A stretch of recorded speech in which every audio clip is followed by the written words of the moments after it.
मयि सर्वाणि कर्माणि सन्न्यस्याध्यात्मचेतसा निराशीः निर्ममो भूत्वा युध्यस्व विगतज्वरः।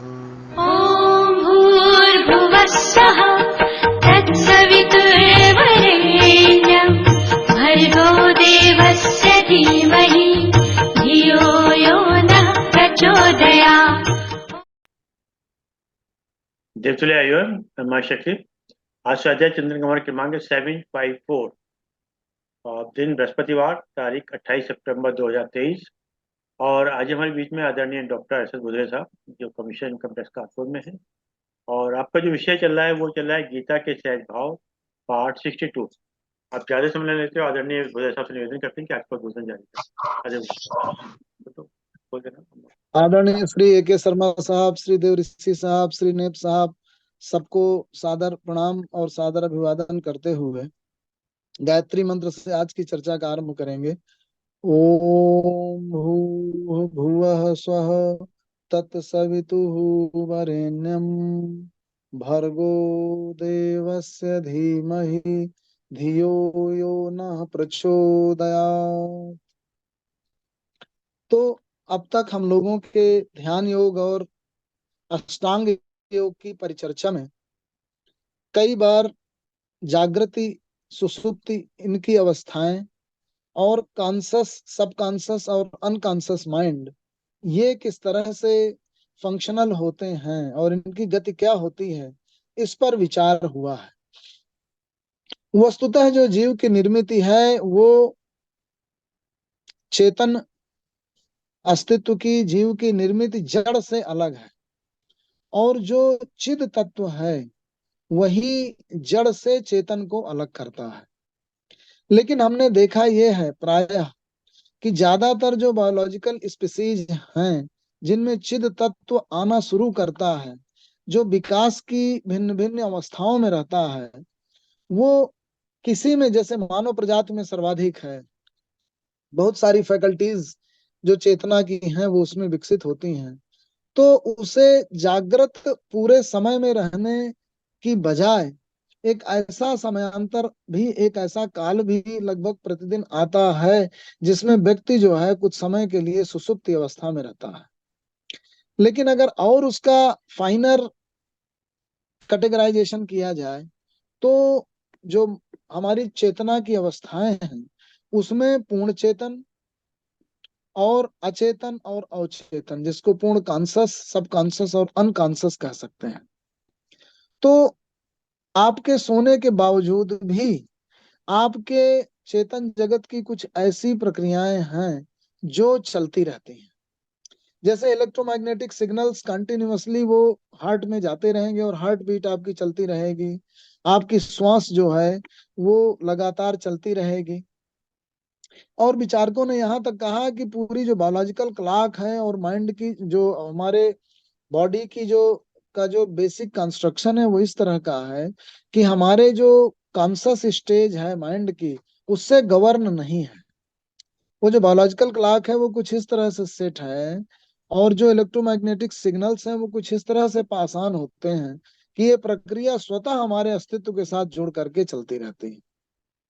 तो कौन सी ऐसी फैकल्टी है जो डिस्टिंग्विश करती है कि हम कब पूर्ण चेतन है, कब अवचेतन है और कब अचेतन अवस्था में है? तो जो सुसुप्ति की अवस्था है, सोने की अवस्था है, जो गहरी निद्रा की अवस्था है, उस अवस्था में हमारी बुद्धि, हमारी भावना और हमारी जो फाइनर क्वालिटीज हैं हमारे कॉन्शियसनेस की, वो लगभग कम टू रेस्ट, एक तरीके से स्थिर हो जाती हैं। वो फंक्शनल, हमारी ज्ञानेंद्रियां, हमारी कर्मेंद्रियां लगभग पूरी तरीके से जो हमारे विजडम और हमारे भावना, इनके द्वारा जो ड्रिवन है, इनके द्वारा जो विल के द्वारा जो गवर्न होती हैं, वो लगभग these all come to rest. तो जो सुषुप्त की अवस्था, जो अर्ध सुप्त की अवस्था है, या जैसा कि मनोविश्लेषणवादियों ने कहा, मनोविश्लेषकों ने कहा कि स्वप्न के समय भी हम पूर्ण निद्रा की अवस्था में नहीं होते। हमारा जो मन है, हमारा जो मानस है, वो भाव जगत की कुछ कल्पनाओं में और उस कल्पना में रहते हुए एक ऐसे संसार का पार्ट होता है जो वास्तव में घटित नहीं हो रहा। अर्थात हमारे शरीर को, हमारे अस्तित्व को वास्तव में घटित होने का आभास तो दे रहा है। ऐसा लगता है कि हम उन क्रियाओं में शामिल हैं, लेकिन हम वास्तव में उन क्रियाओं में शामिल नहीं हैं स्वप्न के दौरान, स्वप्न की अवस्था में। इसी तरीके से जो तंद्रा की अवस्था होती है, उस तंद्रा की अवस्था में भी एक ऐसी बीच की अवस्था है जिसमें हम सोचते सोचते कुछ समय के लिए एक ऐसी स्टेट में चले जाते हैं कि हम उन क्रियाओं में, एटलीस्ट उन भावनाओं में इन्वॉल्व हुए से लगते हैं। पूर्ण चेतना की अवस्था नहीं होती है, पूर्ण तरीके से आप सचेत नहीं होते हैं, आप अर्ध निमीलित होते हैं, आपका बॉडी माइंड कोऑर्डिनेशन परफेक्ट नहीं होता है, और आप अक्रिय अवस्था में रहते हुए भी ऐसा आपको आभास होता है कि जैसे आप कुछ भावनाओं के पार्ट हो रहे हैं।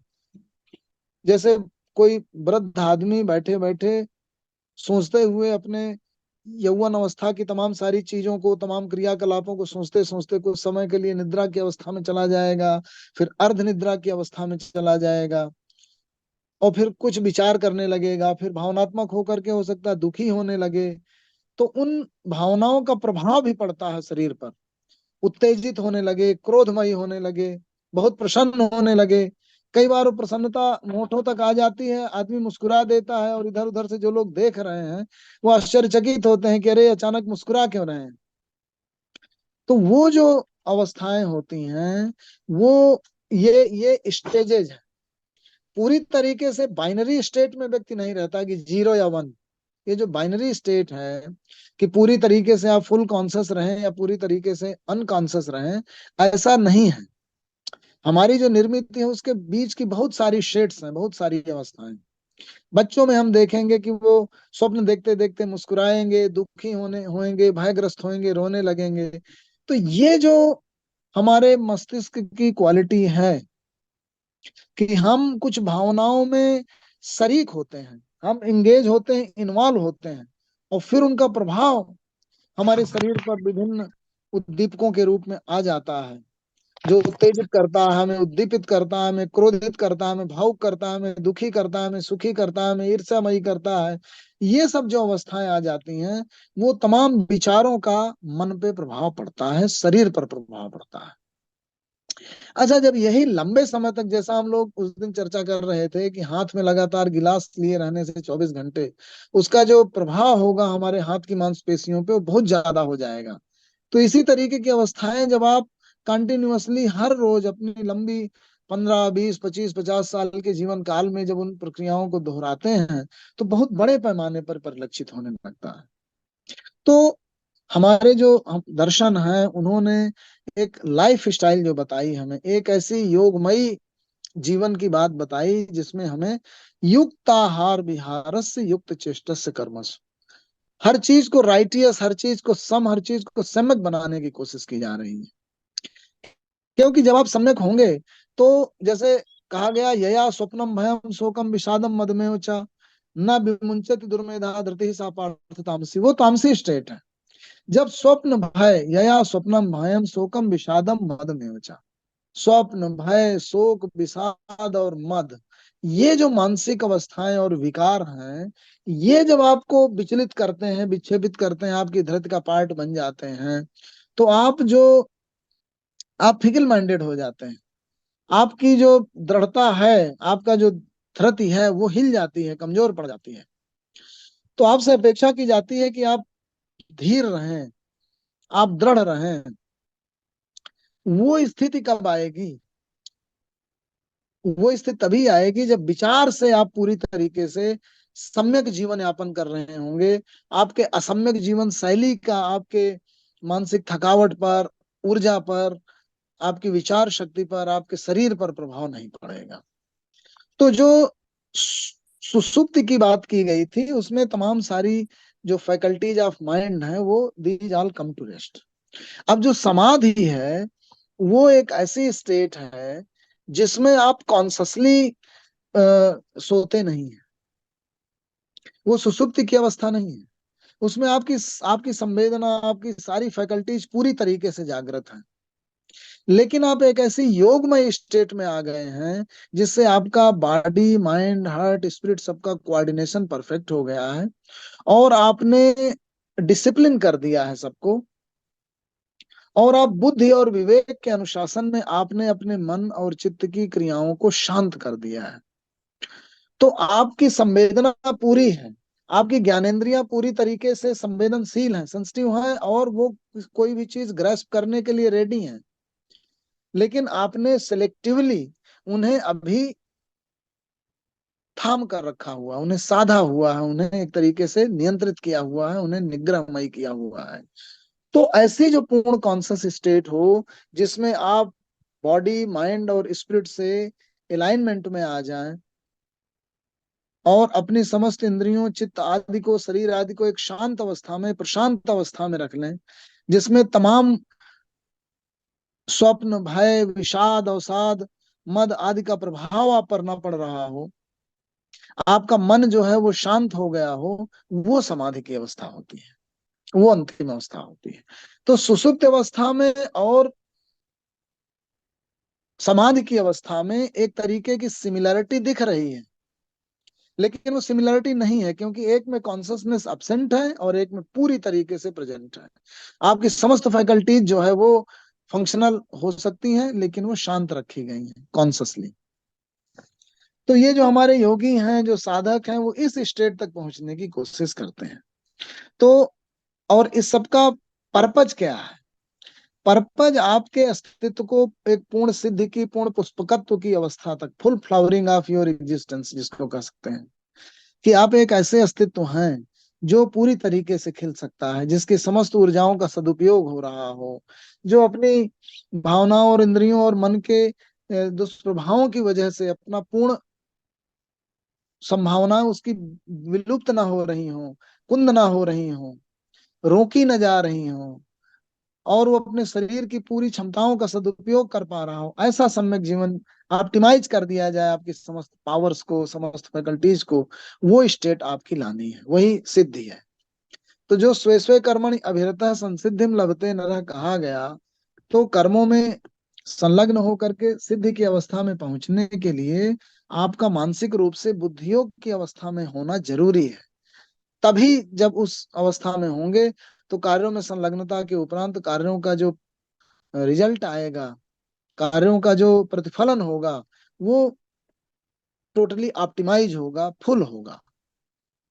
तो हमने कल जो है चर्चा जो अपनी छोड़ी थी वो यहाँ से, कि यदा विनीतम चित्तम आत्मन एव अवतिष्ठते निःस्पृह सर्व कामेभ्यो युक्त इति उच्यते तदा यथा दीपो निवातस्थो नेंगते सोपमा स्मृता योगिनो यत चित्तस्य युञ्जतो योगम आत्मा, और यत्र उपरमते चित्तम निरुद्धम योग सेवया यत्र चैव आत्मना आत्मानं पश्यन् आत्मतुष्यति।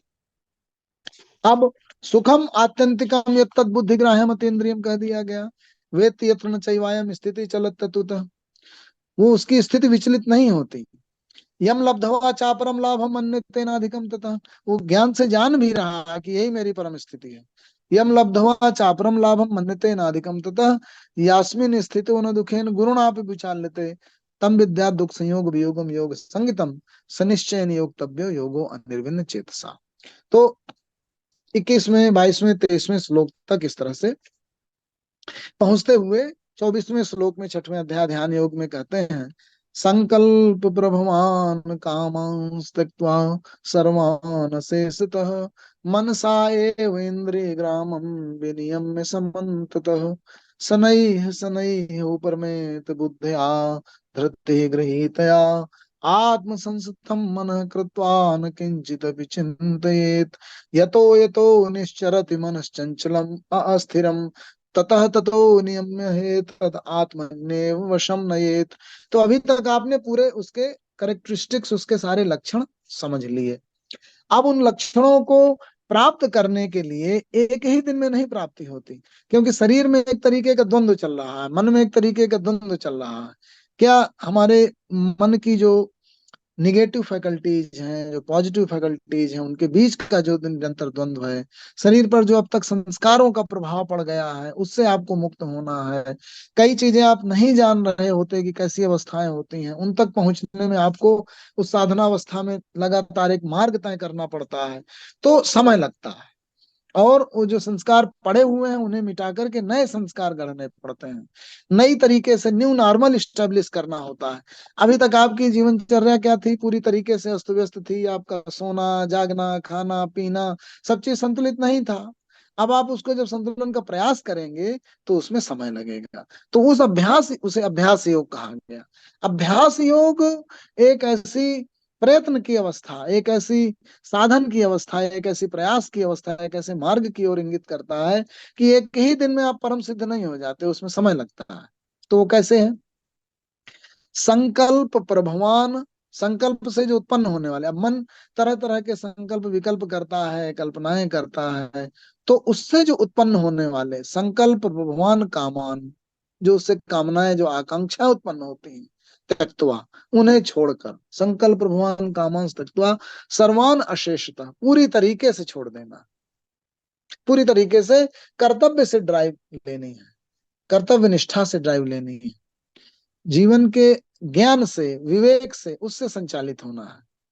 नॉलेज इनलाइटेंड और विजडम डिसिप्लिन। संकल्प प्रभुवान कामान त्यक्त्वा सर्वान शेषतः मनसा एव इंद्रिय ग्रामम विनियम्य शमंततः। वो कहा गया था ना, इंद्रियाणि पराणि याहु इंद्रियभ्यः परम मन, मनसस्तु परा बुद्धिर्यो बुद्धे परतस्तु सः। एवं बुद्धे परम बुद्धया संस्तभ्य आत्मनम आत्मना जय शत्रु महाबाहो काम रूपम दुराशदम।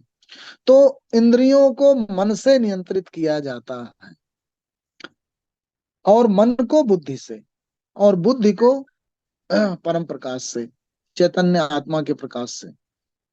तो संकल्प भगवान कामांस त्यक्त्वा सर्वान शेषतः मनसा एव इंद्रिय ग्रामम विनियम शमंततः। चारों तरफ से मन से इंद्रियों के समूह को अच्छी तरीके से अनुशासित किया जाता है। शनैः शनैः उपरमेत बुद्धया धृति गृहीत्या। अब उपराम स्थिति में पहुंचना है। अब आपके समस्त फैकल्टीज को रेस्ट में लाना है, वो उपराम की अवस्था है। तो यत्र उपरमते चित्तम निरुद्धम योग सेवया यत्र चैव आत्मनात्मानं पश्यन्नात्मनि तुष्यति, जो कहा गया था, जिसको योग चित्त वृत्ति निरोधा कहा गया था, तो उसमें आप उपराम की अवस्था में पहुंचना चाहते हैं। इंद्रियों को, मन को उपराम की अवस्था में, रेस्ट की अवस्था में लाना चाहते हैं। तो कैसे आएगा? शनैः शनैः, अभ्यास के द्वारा, धीरे धीरे।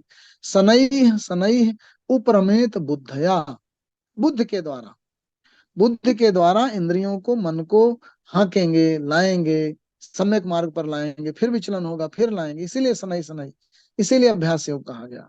शनैः शनैः उपरमेत बुद्धया धृतिः गृहीतया।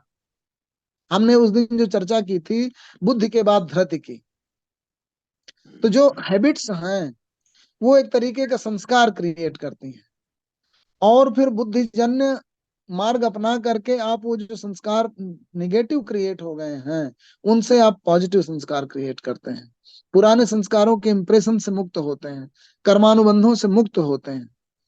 तो ये बुद्धि का प्रभाव, बुद्धि के द्वारा धृति की अवस्था में पहुंचते हैं, वही चीजें दृढ़ हो जाती हैं, वही आपके व्यक्तित्व का अंग बन जाती हैं, तो फिर आप उस धृति की अवस्था में पहुंच जाते हैं। तो इसीलिए बुद्धि के बाद धृति का स्थान आता है। तो शनैः शनैः उपरमेत बुद्धया धृति गृहीतया, उस स्थिति तक पहुंच जाते हैं। आत्म संस्थम मनः कृत्वा न किंचिदपि चिंतयेत्, अपने आप में मन को स्थापित कर देते हैं, आत्म संस्थम मनः कृत्वा। और चिंता, चिंता किस किस चीज की होगी? आप भयग्रस्त होंगे, आप लोभग्रस्त होंगे, और वो भी सब मेंटल कंस्ट्रक्ट हैं। जीवन में रहते रहते आपको तमाम तरीके की ऐसे आपके कंक्लूजन्स बन जाते हैं दिमाग में, इस तरीके के मेंटल कॉन्स्ट्रक्ट्स बन जाते हैं, मनोभाव बन जाते हैं, जिससे आपको तरह तरह से भय लगने लगता है। आपको, आपकी इंद्रियां लोभमयी कर देती हैं, आप उत्तेजित होकर के, रिएक्शनरी होकर के क्रोधमयी हो जाते हैं, आपके अंदर एक अहम का दृढ़ संस्कार पैदा हो जाता है। उन सबसे मुक्त होकर के शनैः शनैः उपरमेत बुद्धया धृति गृहीतया आत्म संस्थम मनः कृत्वा न किंचिदपि चिंतयेत्। तो जो चिंता उत्पन्न होती है वो परिणाम है इन सब मनो अवस्थाओं का। उससे मुक्त होना है। उससे मुक्त होना मतलब मन की इन अवस्थाओं को समझना पड़ेगा। मुक्ति तभी आएगी जब इनको समझेंगे ज्ञान से, समझ से, अंडरस्टैंडिंग से। जब उसको समझ लेंगे, उसकी कीमिया को, उसकी केमिस्ट्री को, उसकी डायनामिक्स को, तो फिर आप उससे समझ करके कि ये इस तरह से विचलित हुआ, कामना इस तरह से उत्पन्न हुई, लोभ इस तरह से जगा, क्यों जगा, उसका कारण क्या था। क्योंकि कोई खास इंद्रिय आपकी उस चीज को प्राप्त करना चाह रही थी, या मन उस चीज को प्राप्त करना चाह रहा था। क्या वो सम्यक है, क्या वो धर्ममयी है, क्या वो धर्मयुक्त है, क्या वो अगम्य गमन नहीं है, कहीं कहीं वो अचिंत चिंतना तो नहीं कर रहे, अकार्य को कार्यमयी तो नहीं कर रहे। तो धर्म के द्वारा, विवेक के द्वारा, विचार के द्वारा, तमाम तरह से सत्संग के द्वारा जब दूसरे से आपको उद्दीपित किया जा रहा हो, इंस्पायर किया जा रहा हो, उससे आप में ज्ञान आता है, और ज्ञान के द्वारा आप नया नॉर्मल स्टेब्लिश करते हैं, पुराने संस्कारों से मुक्त होते हैं। फिर क्या होगा, यतो यतो निश्चरति मनः चंचलम अस्थिरम। तो जो ये चरता है, मन चलता है, विचलित होता है, तो जब जब वो विचलित होने लगे, ये शनैः शनैः उपरमेत बुद्ध्या धृति गृहीत्या आत्म संस्थम मन कृत्वा न किंचित् चिंतेत यतो यतो निश्चरति मनश्चंचलम स्थिरम। तो ज्यो ज्यो विचलित हो मार्ग से, उसको फिर से मार्ग पर ले आया जाए, तो फिर ऐसी स्थिति तक आपको पहुंचना है। तो प्रशांत मनसम ही एनम योगिनम सुखम उत्तमम। तो ऐसी अवस्था में आपका मन प्रशांत हो जाएगा, प्रशांत मनसम, प्रशांत मानस की स्थिति तक पहुंच जाएंगे। युंजन्यम सदात्मानम योगी नियत योगी विगत कल्मष सुखेन ब्रह्म संस्पर्शम अत्यंतम सुखम अश्नुते। युंजन्यम सदात्मानम योगी विगत कल्मष। तो जब लगातार आत्म से आत्म को ही संयत करते हुए और योगमयी होते हुए आप ऐसी अवस्था में बार बार पहुंच जाते हैं, तो आपके तमाम सारे लंबे समय के दृढ़ संस्कारों से मुक्त होकर के, तमाम तरह के विचलनों से मुक्त होकर के एक सम्यकमयी स्थिति में आपका व्यक्तित्व स्थापित हो जाता है। और इस पूरी अवस्था में कितना इंटेंशनली, कितना इंटेंसली, कितना डीपली, कितना गहराई से आपने भाग लिया है, इन सब क्रियाओं को कितना गहराई से किया है, वो निर्धारित करता है कि कितना समय लगेगा आपको मुक्त होकर के एक सममयी अवस्था में आने का। तो उसमें लगातार, उसमें लगातार आपको प्रयत्नशील रहना। तो युंजन एवं सदात्मानम योगी विगत कल्मष सुखेन ब्रह्म संस्पर्शम अत्यंतम सुखम अश्नुते। सुखमयी ब्रह्म संस्पर्श की अवस्था में आ जाते हैं और आत्यंतिक सुख की प्राप्ति हो जाती है।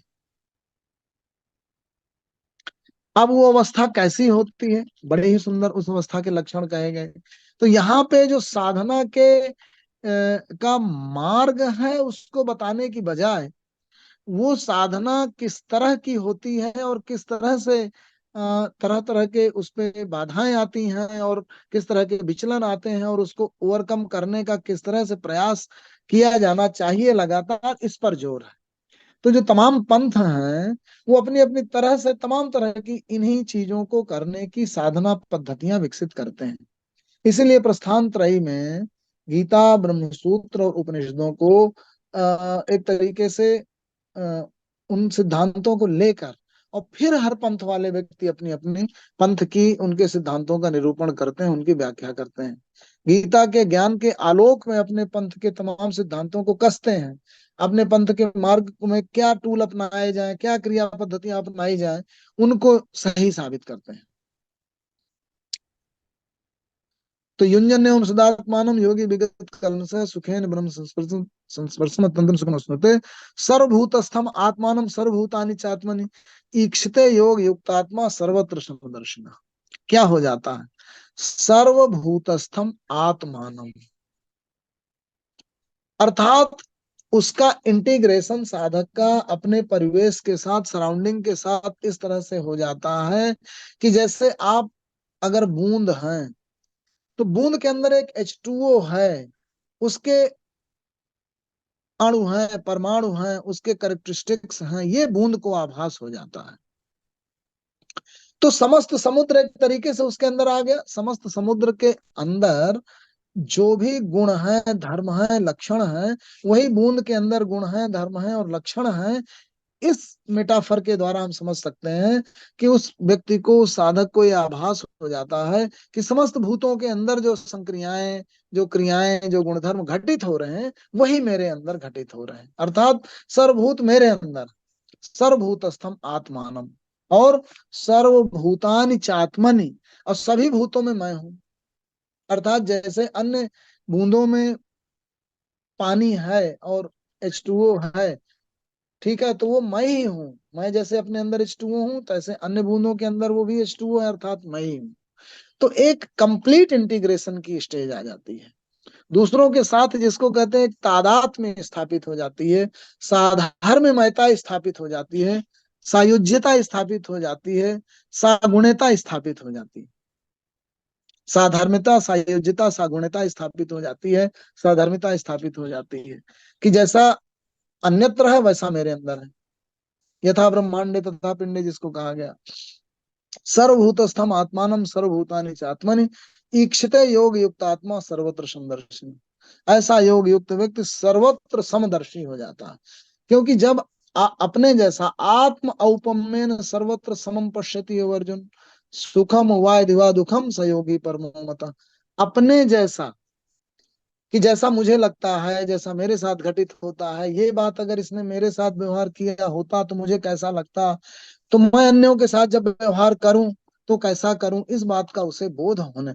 तो जब आप चीजों को अपने कंटेक्स्ट में घटित करके देखते हैं तो सही प्रैक्टिकल होता है, और फिर आप जिन निष्कर्षों पर पहुंचते हैं कि ये बात अगर मेरे साथ घटित हुई होती तो कैसा लगता, तो मैं अन्यों के साथ कैसा व्यवहार करूं, इस तरीके की तुला में, इस तरह के पैराडाइम में जब आप अपने मूल्यों को तौलते हैं तो आप फिर बड़े ऑब्जेक्टिव तरीके से पेश आते हैं संसार में।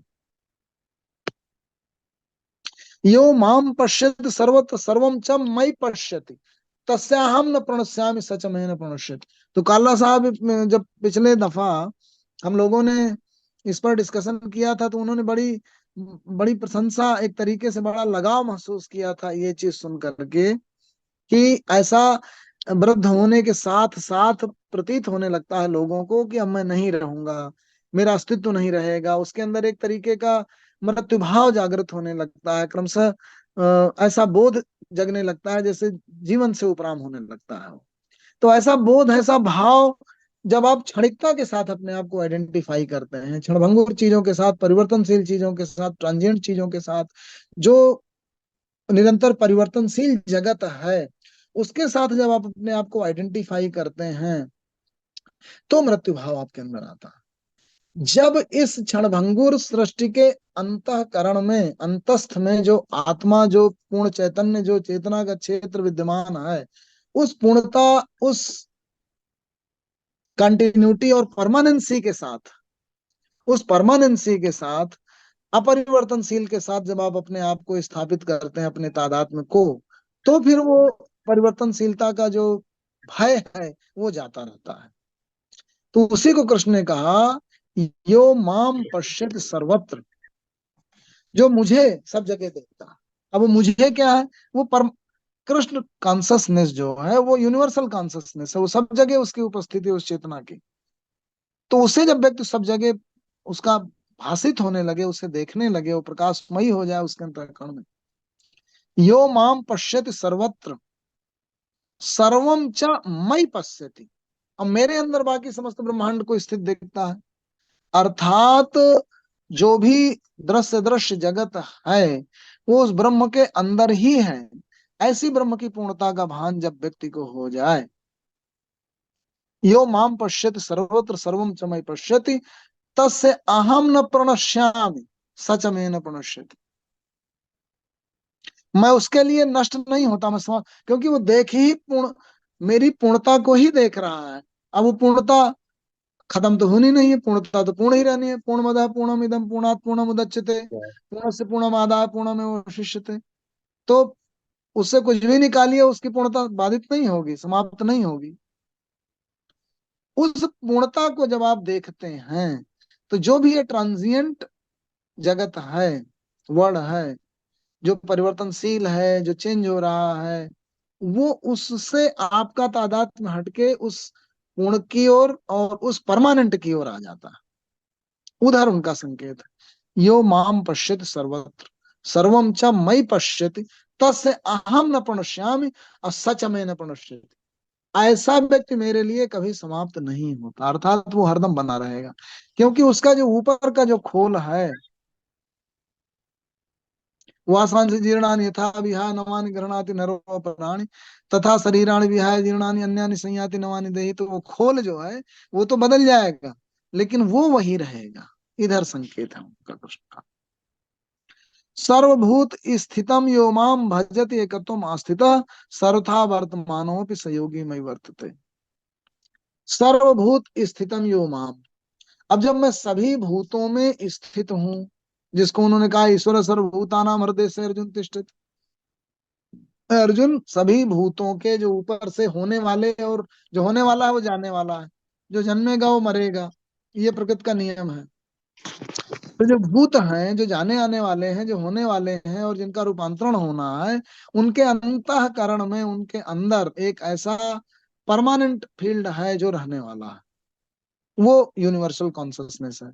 उसको जब आप देख लेते हैं, सर्वभूत स्थितम यो माम भजति एकत्वम आस्थितः, और न केवल देख लेते हैं बल्कि एकत्वमयी होकर के उसे भजते हैं। भजना अर्थात उसको अच्छी तरह से अपने मानसिक जगत का पार्ट बना लेना, उसको गुनगुनाना, उसका निधिध्यासन करना, अर्चना करना, सगुण भाव, निर्गुण भाव, प्रेममय, ज्ञान मार्गी, जिस भी मार्ग से जा करके आप उसके साथ एकात्म स्थापित करें, ऐसी अवस्था की बात है। सर्वभूत स्थितम यो माम भजते एकत्वम आस्थितः सर्वथा वर्तमानो अपि सहयोगी मयि वर्तते। वो सब कुछ करते हुए भी मुझ में ही कर रहा होता है, जो भी उसके द्वारा क्रियाएं संपादित होती हैं वो मुझ में ही संपादित होती हैं। फिर आत्म औपम्येन सर्वत्र समम पश्यति यो अर्जुन सुखम वा यदि वा दुखम सहयोगी परमो मतः। सुख और दुख तो मन और इंद्रियों की स्थितियां हैं, इनसे बिना विचलित रहते हुए जो व्यक्ति अपने से तुलना करके सब कुछ सममयी करके देखने लगता है, ऐसी स्थिति में पहुंच जाता है, वो मुझ में ही वर्तता है। ऐसे योगी को मैं परम योगी कहता हूं। इतनी बातें ध्यान योग के माध्यम से जो कृष्ण ने आरंभ की थी, उसमें आरंभ उन्होंने क्या कहाँ से किया था? अनाश्रित कनो फलम कार्यम कर्म करोति सन्यासी च योगी च ननि अग्नि न चक्रिय। उन्होंने आरंभ यहाँ से किया था कि क्योंकि अस्तित्व है और अस्तित्व आपके हाथ में नहीं है, उसे अपने आप के लिए और अपने परिवेश के लिए और अपने जिस इकोसिस्टम में वो रह रहा है उसके लिए, अपनी सराउंडिंग के लिए उसे क्रियामय होना पड़ेगा, क्योंकि वो उसके अस्तित्व की पहली शर्त। तो क्रियामय होना, कर्ममय होना लाजिमी है, मतलब उसके अस्तित्व से अभिन्न रूप से जुड़ा हुआ है। तो इसलिए कर्म को निगेट नहीं कर सकते। तो कर्म की परम स्थिति तक पहुंचने के लिए आपको ज्ञान योग के द्वारा, बुद्धि योग के द्वारा एक सममयी अवस्था में आना होगा। वो सममयी अवस्था एक अभ्यास योग के द्वारा निरंतर थोड़ी थोड़ी पहुंची जाती है, अर्जित की जाती है। बुद्धि और विवेक के द्वारा और प्रयास के द्वारा, आचरणों के द्वारा संभव है। उसके लिए आपको कुछ संस्कार मिटाने पड़ेंगे, कुछ संस्कार बनाने पड़ेंगे। ऐसे संस्कार बनाने जो इस प्रकृति के साथ, अस्तित्व के साथ रिदमिक हों, हार्मोनिक हों, सम हों, जिनमें युक्ताहार विहार से हो, युक्त चेष्टा और कर्म हो, युक्त स्वप्न और अवबोध हो। ऐसी स्थिति में पहुंचा जाए जब चित्त अच्छी तरीके से शांत हो जाए, ऐसी बुद्धिमय अवस्था में पहुंचना है, ऐसी विवेकमयी अवस्था में। यथा दीपो निवातस्थो निंगते सोपमा स्मृता, आप विचलित नहीं होते, ऐसी स्थिति में पहुंच जाते हैं। सुख बुद्धि के द्वारा ग्रहण करते हैं, इंद्रिय और मन के सुखों से परे जो बुद्धिजन्य कर्तव्य है उनमें संलग्न हो करके जब दुख के संयोग से वियोग हो जाए, ऐसी अवस्था में पहुंचना है। और ऐसी अवस्था में पहुंचने के लिए पूरी मैकेनिज्म उन्होंने एक्सप्लेन की। संकल्प प्रभुवान काम अस्तित्व, पहले मन कल्पना करेगा, इंद्रियां कुछ मांगेंगी, उन मांगों से धीरे धीरे कैसे आपको बचना है। संकल्प प्रभुवान कामास्तक्त्वा सर्वान अशेषत, पूरी तरीके से बचना। थोड़ी भी कामनाएं रहेंगी तो दिक्कत होगी। आत्म संस्थम कृत्वा न किंचित चिंतित, समस्त चिंताएं छोड़नी है। अब जब परम ही कह रहा है कि चिंताएं मत करो, क्योंकि आपका जो अस्तित्व है वो इस तरह से बनाया गया है कि प्रकृति आपको परम सिद्धि तक पहुंचाना चाहती है। तो आपको एक, जो उस दिन हम लोगों ने चर्चा की थी, कि एक ऐसा आस्तिक व्यक्तित्व, एक आस्तिक मन स्थिति उत्पन्न करनी पड़ेगी जिससे आप आश्वस्त। जब वो आश्वस्त भाव आएगा तो आपके अंदर एक शांति स्थापित हो जाएगी। उसकी स्थिति पाने के लिए जब जब मन विचलन करे उसे फिर से शांत करिए, फिर से शांत करिए। शनै शनै हो प्रमेत बुद्धिया अधरति ग्रहित्या। तो मन को फिर शांत करिए, बुद्धि के द्वारा उसे कंट्रोल में लाइए, काबू में लाइए, फिर धरती को स्थिर करिए। फिर ये तो निश्चरति मन चंचलम, मन चंचल है, ये जहां निश्चरण करे तहां फिर काबू में लाइए। ऐसा ऐसा बता भी गए थे, फिर भी अर्जुन हिल गया। अर्जुन कहा भाई ठीक है, आप बता तो गए, यो वयम योगः त्वया प्रोक्तः साम्येन मधुसूदन एतस्याहं न पश्यामि चंचलत्वात् स्थितिम स्थिराम। भाई इतना सुंदर आपने इतना सम्मय योग कह तो दिया, जो बातों में तो सुनने में सुंदर लग रहा है। यो अयम योगः त्वया प्रोक्तः साम्येन मधुसूदन एतस्य अहम न पश्यामि चंचलत्वात् स्थितिम स्थिराम। इसकी इतनी अस्थिर और चंचलमयी स्थिति है मन की कि मैं नहीं समझता कि इसको मैं काबू कर पाऊंगा। तो कृष्ण तो पहले ही कहा है, थे ये तो निश्चरति मन चंचलम अस्थिरम, मन चंचल है, अस्थिर है, जहां जहां निश्चरण करे तो उसको आत्मसंस्थम करना है। आत्मसंस्थम मन कृत्वा न किंचित् चिंतित। फिर भी अर्जुन ने जब प्रश्न कर लिया तो फिर उन्होंने कहा और मुझे स्पेसिफिक होकर लगता है बताना पड़ेगा। अर्जुन कहता है चंचलम ही मन कृष्ण प्रमाथ ही बलवत दृढ़ तस्याहम निग्रहम मन्ये वायो ही सुदुष्करम। कह तो रहे हैं आप, लेकिन मुझे लगता है कि इतना दुष्कर है जैसे हवा को मुट्ठी में बांधना। आप कह जरूर रहे हैं कि बार बार उसका निश्चरण करो, काबू में लाओ, लेकिन ये बड़ा ही कठिन है, दुष्कर है। तो उन्होंने कहा असंशयम महाबाहो मनो दुर्निग्रहम चलम अभ्यासेन तो कौन्ते वैराग्येण च गृह्यते। निश्चित रूप से इसमें कोई संशय नहीं है। असंशय महाबाहो मनो दुर्निग्रहम चलम, ये बहुत ही दुराग्रही है, लेकिन दो चीजों से काबू में हो सकता है। चंचलम मना कृष्ण प्रमाति बलवदृढ़ तस्याम निग्रहम मन्ये वायु दुष्करम असंशय महाबाहो मनो दुर्निग्रहम चलम अभ्यासेन तो कौन्ते वैराग्येण च गृह्यते। अभ्यास से और वैराग्य से। कितना भी चंचल हो, लेकिन जब बार बार प्रयास करोगे तो गीता में यही सबसे जो महत्वपूर्ण स्थिति है वो इसीलिए उन्होंने से व्याख्या की एक्सप्लेन कर दी। एकदम से बाइनरी मोड में नहीं रहती कि आप जीरो में थे और स्विच ऑन कर दिया, स्विच ऑफ थी तो आप पहुंच गए और वो स्थिति मिल गई। वो एक पूरी साधना अवस्था है, उसमें पूरा जाने में। तो ये अभ्यंतर और वैराग्य, क्योंकि जब विराग विराग मतलब जब आप राग बार बार अनुराग स्थापित करेंगे तो और आसक्ति उत्पन्न होती जाएगी। राग के द्वारा आसक्ति उत्पन्न, ध्यायतो विषयान पुंसः संगते शुभ जायते संगात संजायते काम कामात क्रोध अभिजायते क्रोधात भवति सम्मोह सम्मोहात स्मृति विभ्रमः स्मृति भ्रंशात बुद्धिनाशो बुद्धिनाशात प्रणश्यति। तो पूरा जो मैकेनिज्म उन्होंने बताया कि जब व्यक्ति का धीरे धीरे संग होता है, पहले ध्याता है, ध्यान के द्वारा ध्याता है, कल्पना करता है, और जब और क्लोज होता जाता है और निकट होता जाता है तो उससे आसक्ति उत्पन्न हो जाती है। तो उस आसक्ति से मुक्त होने का पहला चरण यही है कि ध्याया न जाए।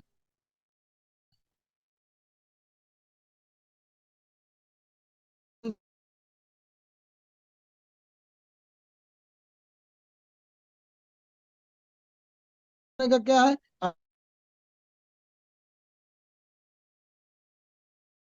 अच्छा एक चीज ध्यान में देनी चाहिए कि राग और द्वेष जो है वो एक ही सिक्के के दो पहलू हैं।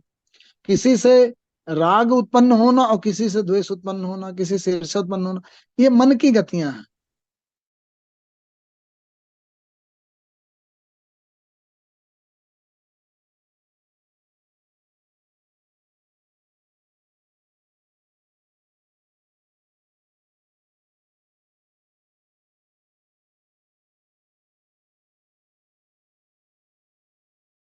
प्रमाति बलवद्रणम तस्याहम निग्रह मन्य वायु सुदुष्करम। तो उन्होंने कहा कि असंशय महाबाहो मनो दुर्निग्रहम चलम अभ्यासेन तो कौनते वैराग्येण च गृह्यते। अभ्यास से और विराग से उसको आप ग्रहण कर सकते हैं। अर्जुन कह रहा है वायु की तरह है, वायु की तरह मुट्ठी में बंद करना मुश्किल है, लेकिन कृष्ण कहते हैं नहीं, उसको पकड़ सकते हो, ग्रहण कर सकते हो। अच्छा, योगियों ने अपनी पद्धतियों में पहले प्राण को पकड़ने की बात इसीलिए की है कि आप जो है वो अपनी इंद्रियों को, प्राण को जब इलाइन करते हैं, मन को, चेतना को, सबको इलाइन, बॉडी माइंड और स्पिरिट को इलाइन करना चाहते हैं, तो पहले प्राण को पकड़ते हैं। उसका कारण यह है कि आप देखेंगे कि जब आप उत्तेजित होंगे, आपके अंदर क्रोध होगा, तो आपकी सांस ज्यादा तेज चलने लगेगी, आपके शरीर पे तरह तरह के उद्दीपन भाव आने लगेंगे। तो मानसिक स्थितियों का शरीर पर प्रभाव पड़ता है और शारीरिक स्थितियों का मन पर भी प्रभाव पड़ता है, प्राण का भी मन पर प्रभाव पड़ता है। तो उसे आप ग्रहण करके जब अलाइन करते हैं तो फिर मन को संतुलित करने की संभावना बढ़ जाती है। तो इसीलिए आरंभ किया गया भोजन से कि क्या चीज आप ग्रहण करते हैं, आपकी चेतना जगत पर आपके क्या चीजें आप खाते पीते हैं उसका प्रभाव पड़ता है, क्या चीजें आप सुनते हैं, किन लोगों के बीच में बैठते हैं, उनकी ऊर्जा, पॉजिटिव ऊर्जा, नेगेटिव ऊर्जा ऊर्जा उस सब का भी प्रभाव पड़ता है। तो बड़ा ही सूक्ष्म विज्ञान है जिस पर ध्यान देने की जरूरत है कि क्या बातें की जाए, क्या विचार किया जाए, क्या अध्ययन किया जाए, क्या रमण किया जाए, किन भोगों में कितना सम्यक निग्रह किया जाए, कितने समय तक उनको उनको भोगा जाए। ये सब जब आप सम्यक करेंगे तब उसको ग्रहण कर पाएंगे। अदरवाइज अगर आप लगातार मान लीजिए आप इंटेक करते जा रहे हैं तो आपका शरीर भी कंट्रोल से बाहर होता जा रहा है और मन भी कंट्रोल से बाहर। आपके अंदर तरह तरह की ऐसी ऊर्जाओं का संचार होगा कि फिर वो शरीर और मन उस ऊर्जा ऊर्जा को एक रूप देने के लिए, उसको उसको निकालने के लिए उस तरीके कर्मों में संलग्न होगा और आपके अनुशासन के बाहर चला जाएगा। इसलिए सम्यक आहार विहार, निद्रा, स्वप्न, जागरण, कर्म और चेष्टा, इन सब की बात की गई। तो असंयतात्मना योगो दुष्प्रापित में मति, असंयतात्मना योगो दुष्प्रापित में मति वश्यात्मना तो यतता शक्यो अवाप्तुम उपायता। जो असंयत है, जो संयत नहीं है, जिसने अपने पूरे जीवनचर्या को संतुलित और संयत कर लिया है, उसके लिए ये बहुत आसानी से प्राप्त हो सकता है। असंयतात्मना योगो दुष्प्रा, और अगर असंयत है तो दुष्प्रापित में मति, तो फिर मेरे हिसाब से इस चीज को, इस अवस्था को प्राप्त करना, सम्यक अवस्था को, बहुत मुश्किल है। असंयतात्मना योगो दुष्प्रापित में मति वश्यात्मना तो यतता शक्यो आप तुम उपाय था। लेकिन जिसने अपने आप को नियंत्रित कर रखा है उसके लिए आसान। तो अर्जुन प्रश्न करता है, ऐते श्रद्धयोपेतो योगाचलित मानस प्राप्य योग संसिद्धिम काम गतिम कृष्ण गच्छति कच्चित न उभय विभ्रष्ट छिन्ना भ्रम विनश्यति अप्रतिष्ठो महाबाहो विमूढ़ो ब्रह्मणपति एतन्मे संशयम कृष्ण छेत्तुम अरहस्य शेषतः तो धन्य संशय से छेता ही न उपपद्यते।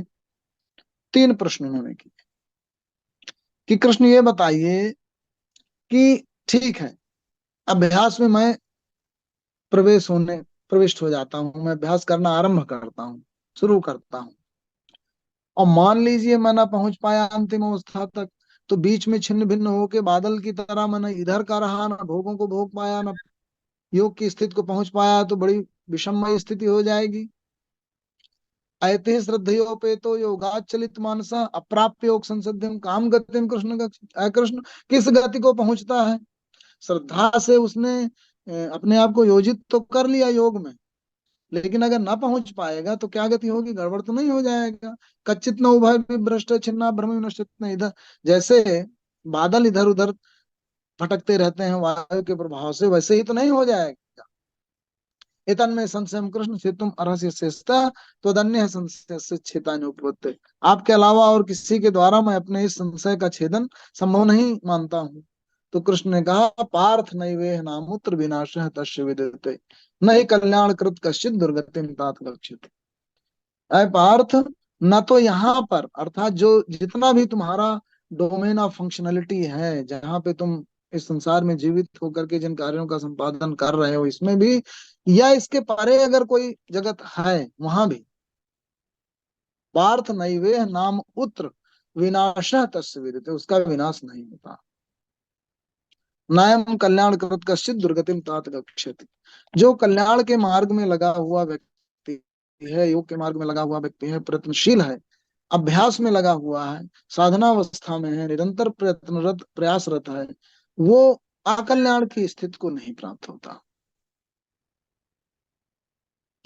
तो कुल मिलाकर के जो छठवें ध्यान योग का मकसद है वो ये है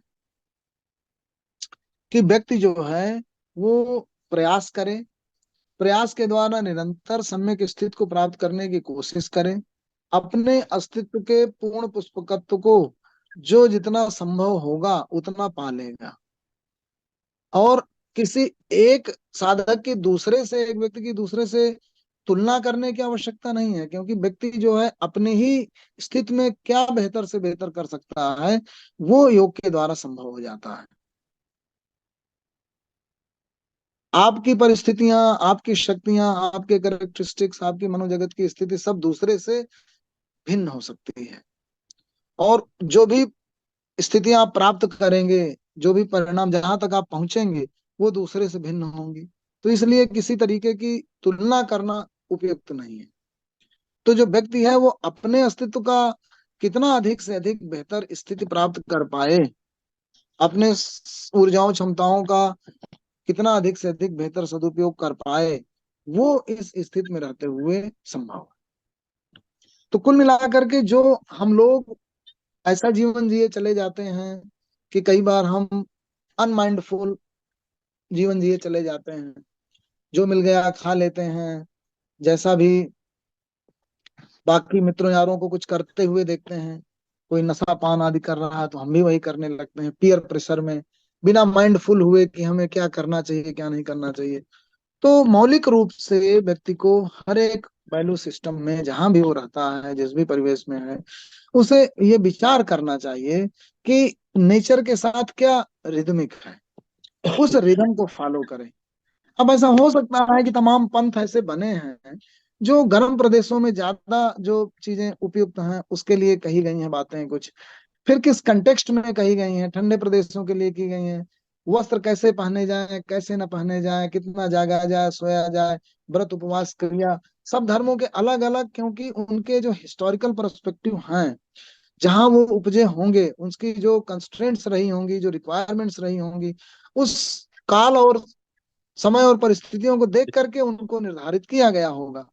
लेकिन गीता जो है वो, उसका जो वैज्ञानिक स्वरूप है वो इसलिए अद्भुत है क्योंकि वो व्यक्ति को पूर्ण स्वतंत्रता देता है कि उसको कैसे प्रकृति के साथ रिदमिक होकर के, अपने सराउंडिंग के साथ रिदमिक होकर के और अपने जीवन शैली को विकसित करना है, फिर अपने बॉडी माइंड और स्पिरिट को कैसे अलाइन करना है, कैसे बुद्धियोग के द्वारा अपने तमाम सारी फैकल्टीज को नियंत्रित करना है, संतुलित करना है, ताकि आप अपने अस्तित्व की परम सिद्धि को प्राप्त कर सकें। तो ये जो एक चार्टर ले डाउन करने की बजाय, कोड बनाने की बजाय कि आपको ये करना है ये नहीं करना है, ये करने की बजाय गीता साधक पर फोकस करती है कि जो व्यक्ति है वो किस तरीके का हो, जो चलने वाला हो, उसकी उसका मानस जगत कैसा हो, वो सम्यक हो, वो बुद्धिमयी हो, विवेक से संचालित हो, इंद्रियों मानाद के प्रभाव में ना पड़े, ठीक है, राग द्वेष आदि से मुक्त हो जाए। तो ज्ञान के द्वारा चीजों को समझ करके, बार बार ज्ञानाग्नि दग्ध कर्माणम नहीं ज्ञानेन सदृशम पवित्र में विद्यते तत्स्वयं योग संसिद्ध कालेन आत्मनि विद्यते। और इसके पहले ही कहा था उन्होंने कि ज्ञान की अग्नि से कर्मों को भस्म करना है। ज्ञान की अग्नि से मतलब समझ से आप तमाम कर्मों के इंप्रेशन को, उनके प्रभावों को भस्म कर सकते हैं। तो ज्ञान के द्वारा आप ऐसी बुद्धिमयी स्थिति तक पहुंचते हैं जो सम्यक स्थिति तक ले जाती है, तमाम संस्कारों से आपको छुटकारा दिला देती है, जो निगेटिव संस्कार होते हैं तमाम पॉजिटिव संस्कारों को बिल्ड कर देती है, एक ऐसा सॉफ्टवेयर बना देती है, लेआउट कर देती है जो बहुत सम्यक होता है। जो आपको परम सिद्धि की अवस्था तक पहुंचा सकता है। और कर्मयोग के द्वारा आपका, क्योंकि शरीर तमाम तरह की अस्तित्वमयी विविध प्रक्रियाओं में अपने आप संलग्न है, और कुछ अपने बुद्धि के द्वारा आप चुनाव करके क्रियाओं का और फिर उसमें संलग्न करते हैं, फिर अपने व्यक्तिगत और समाज जिसमें आप रह रहे हैं उस सब के परम कल्याण के मार्ग में चलते हैं और यज्ञमय कार्यों में शामिल होते हैं। फिर यज्ञ, दान और तप, तप के द्वारा अपना परिष्कार करते हैं, दान के द्वारा जो आपकी शक्तियां हैं उनका समुचित जो है वो सुनिश्चित करते हैं कि जो जितना आप ग्रहण करें उतना ही आप निकालें, ताकि एक सम्यक प्रवाह बना रहे धन का, शक्तियों का। और यज्ञ के द्वारा जगत के कल्याणमयी, व्यक्ति की कल्याणमयी तमाम क्रियाओं में आप संलग्न होते हैं। तो ये जो ध्यान योग का पर्पज है, अष्टांग योग का पर्पज है, वो उस व्यक्ति को उसके अस्तित्व की पूर्ण सिद्धि तक ले जाने के पर्पज को लेके कहा गया है। तो आज के विचार को यहीं तक रखा जाएगा। और अब जो है हम लोग जो भक्ति योग है 12वां अध्याय, उस पे अग्रिम उस पे विचार करेंगे। धन्यवाद आदरणीय डॉक्टर सुधीर साहब। अब मैं तो 3 ही कक्षा और रह जाएंगी शायद हमारी, है ना? बाद में 62 कक्षा तो हो चुकी है अब तक हमारी, जी जी जी है ना? चलिए, कोई किसी जी का जी क्वेश्चन बाबू हो तो साहब। पूछ सकते हैं, फिर बाद में हमारे आप साहब वो सब बोलेंगे। क्वेश्चन देवीसी साहब का ही आएगा।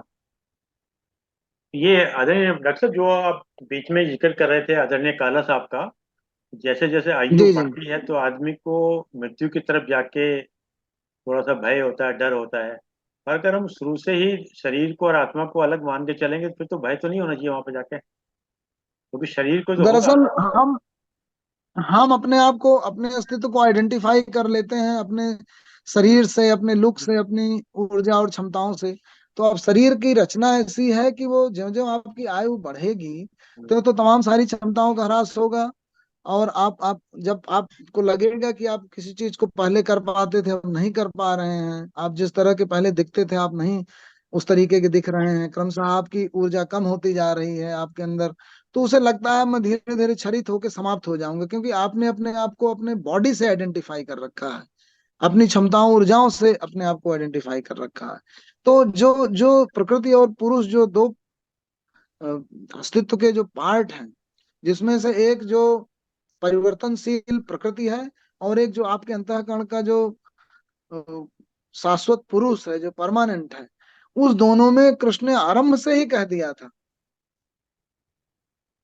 शुरू में ही उन्होंने अशोच्यान अनुशोचा तुम प्रज्ञावादाश्च भाष्य गता सुन चनान सोचंत पंडिता न तो एव अहम जातु नासम न तुम नहीं में जनाधिपा न चयो भविष्यामः सर्वे मतः परम।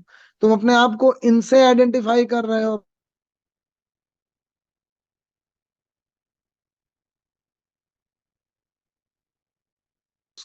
की ओर है, परम की ओर है, जो हमेशा से शाश्वत रहा है। मतलब पुरुष तत्व, जो चेतन तत्व है, जो सर्वत्र विद्यमान है। तो अगर आप वास्तव में उस एकत्व को देख लेते हैं कि वो सर्वत्र है और मैं हरदम से हूँ, और आपकी चेतना हरदम से रही है, आत्मा हरदम से रही है, वो जो परम तत्व है उस तक आपका बोध रहता है, उससे आपका आइडेंटिफिकेशन रहता है। तो ये जो परिवर्तनशील बाह्य रूपाकार और क्षमताएं हैं, उनके परिवर्तन के बावजूद भी, जैसे उन्होंने कहा ना, देहिनो अस्मिन यथा देहे कौमारम यौवनम जरा तथा देहांतर प्राप्ति धीरे तत्नम। तो आप अपने आप इस डायनेमिक्स को देख पाते हैं कि पहले बाल थे, फिर यौवन आया, फिर वृद्धावस्था आई, फिर रूपांतरण हो गया, फिर रूपांतरण होके आपका जो चैतन्य है वो कहीं और स्थानांतरित हो गया। तो फिर उस परिवर्तित होती हुई सांप की केचुल से निकल करके दूसरे शरीर में जाने तक वाली स्थिति को आप देख पाते हैं। और उस आइडेंटिफिकेशन से जब आप अपने आप को जान जाते हैं तो फिर परम के साथ आइडेंटिफाई होके आप मतलब दुखी नहीं होते। वो तो खत्म। डॉक्टर साहब, जो दो चीजें जो आपने बोली पर जैसे परिवर्तनशील, हम परिवर्तनशील है, जड़ परिवर्तनशील है, परिवर्तनशील को अपरिवर्तनशील से मर्ज करके, या जब हम अपूर्ण है, अपूर्ण को पूर्णता से मर्ज करके हम भी पूर्ण हो जाते हैं। यही जी भावना, आत्मा परमात्मा एक हो जाना, यही है। जैसे आपने पूर्णता पूर्णम पूर्णात पूर्णमुदच्यते कहा आपने, तो मतलब हम अपूर्ण है, हम इसको पूर्ण से जब मर्ज हो जाते हैं तो हम भी पूर्ण हो जाते हैं। एक बूंद सागर में मिल जाती है तो वो सागर हो जाती है। यही यही आत्मा परमात्मा के एक होना है, यही ब्रह्मलीन होना एक ही है ना ये। यही, और वो भौतिक रूप से नहीं होता, वो मानसिक रूप से हाँ, होता है। मानसिक, जैसे ये सब मानसिक से है, सब मानसिक मानसिक। रूप से, मानसिक रूप से, क्योंकि सब आत्मनिर्माण मतलब आपका जो मानस है वो किस हाँ, बिल्कुल स्टेट में है, आपकी दृष्टि कैसी है, आपका स्टेट ऑफ बिल्कुल माइंड अगर परमानेंट के साथ एसोसिएशन फील करेगा तो आप उससे इंटीग्रेट हो जाएंगे। बिल्कुल बिल्कुल जी। बिल्कुल clear, बिल्कुल। अच्छा, एक बड़ा बेसिक क्वेश्चन आया, आप हो सकता है आपको अच्छा ना लगे, लेकिन ये है जी। कि ये श्री कृष्ण ने अर्जुन जी को युद्ध के बीच उपदेश दिया। अर्जुन तो बिल्कुल विचलित था, अब मार्ग भूल चुका था। क्या इतनी छोटी अवस्था में वो मार्ग भूला हुआ रास्ते पे आ गया? इतनी जल्दी कैसे आ गया? अभ्यास उसने कब किया? वो खुद ही बोल रहा है कि मैं अभ्यास करूंगा, कब करेगा भैया? लड़ाई तो आज ही है। तो ये इसका क्या, आप इसको कैसे सारांश में लाएंगे भाई? ये अचानक ये आधे घंटे, 2 घंटे, 4 घंटे, जब भी आप बताओ, या तो उन्होंने समय को रोक लिया होगा, या तो ये भी आप कह सकते हैं भाई श्री कृष्ण ने वक्त को रोक लिया। तो कुछ तो है, ये एक माया जाल है कि ऐसे कैसे भटका हुआ आदमी 1-2 घंटे में उपदेश सुन के सीधा लड़ने के लिए तैयार हो गया। देखिए ऐसा है ना कि जब कोई फूल खिलता है तो हम बस फूल देख रहे होते हैं कि देखिए फूल खिल गया। उसकी पूरी प्रोसेस, बीज डालने से लेके पौधा बनने, वृक्ष बनने, फिर फूल बनने तक की, तो गीता जो पुष्प है वो परम स्थिति है। वो जो 2 घंटे में अर्जुन को सुनाई गई और कृष्ण ने सुनाई, वो ऐसा नहीं कि अर्जुन का मनोभाव विकसित नहीं था। अर्जुन बहुत पहले से, अर्जुन और कृष्ण साथ साथ रहते थे, उनमें तमाम सारी ऐसी फिलोसफिकल बातों पे बातचीत हुई होगी, उनको समझ रही होगी। लेकिन एक ऐसा समय था, मोमेंट था जिसमें उन्हें निर्णय लेना था, मैं पलायन करके चला जाऊं या मैं युद्ध में एंगेज हूं। तो कृष्ण ने उनको हर तरह से उन्हें बताया कि देखो, ये ये निर्णय इसलिए उचित है। और सब बताने के बाद लास्ट में कह दिया कि जो मैं यथेच्छस करूंगा। तथा कुरु। यथेच्छस तथा कुरु ही कहा, वही निर्णय स्वतंत्र रहा। हमारी भारतीय ज्ञान परंपरा में गुरु शिष्य के संवाद विवाद होते रहने के बाद स्वतंत्रता है। ऐसा नहीं कि गुरु उस पर अधिरोपित करेगा अपने भाव की, जो मैंने कहा वही करो, यथेच्छा से तथा गुरु। तो क्योंकि ज्ञान की उस अवस्था तक कृष्ण भाव तक पहुंच गए, वो यूनिवर्सल कॉन्शियसनेस तक पहुंच गए, तो उनका निर्णय सही हो। तो ऐसा लेकिन नहीं कि अर्जुन में वो ट्रेट और वो विचार और वो दर्शन नहीं था। लगभग लगभग सब बातें पहले डिस्कस की गई होंगी, ये संक्षेप में उस समय आ गई, और उन्होंने फिर निर्णय ले लिया कि ठीक है, फिर मैं युद्ध मेरे लिए श्रेयस्कर है। लेकिन श्री कृष्ण ने ये कहा, तुम वही करोगे जो मैं कहूंगा, मैं जो नहीं, ये कहूंगा नहीं, तुम वही करोगे। नहीं, ये नहीं कहा। उन्होंने कहा यथेच्छस एक तथा कहा, एक कुरु। जगह कहा उन्होंने। नहीं, अर्जुन ने कहा अच्छा। नष्टो मोहा ऋषि स्मृति लब्ध्वा त्वत्प्रसादात् मयाच्युत स्थितो अस्मि गत संदेह करिष्ये वचनम तव। तब अर्जुन कह रहा, उन्होंने कृष्ण मैं बोल देखिए, कृष्ण ने कहा ब्रह्मण आधा कर्माणि नहीं, कृष्ण ने कहा ईश्वर सर्वभूतानां हृदय से अर्जुन तिष्ठति भ्रामेन सर्वभूतानि यंत्रारूढ़ानि माया तमेव शरणम गत सर्वभावेन भारत तत्प्रसादात् परम शांतिम स्थानम प्राप्य शाश्वतम इति ते ज्ञानम आख्यातम गुह्यात गुहितरम मया विमृश्येतद् अशेषेण यथेच्छा से तथा कुरु इति ते ज्ञानम आख्यातम गुह्यात गुहितरम मया। अय अर्जुन, मैंने तुमको ये गुहि से गुहि ज्ञान कह दिया। इतिते ज्ञानम आख्यातम गुह्यात गुहितरम मया विमृश्येतद् अशेषेण।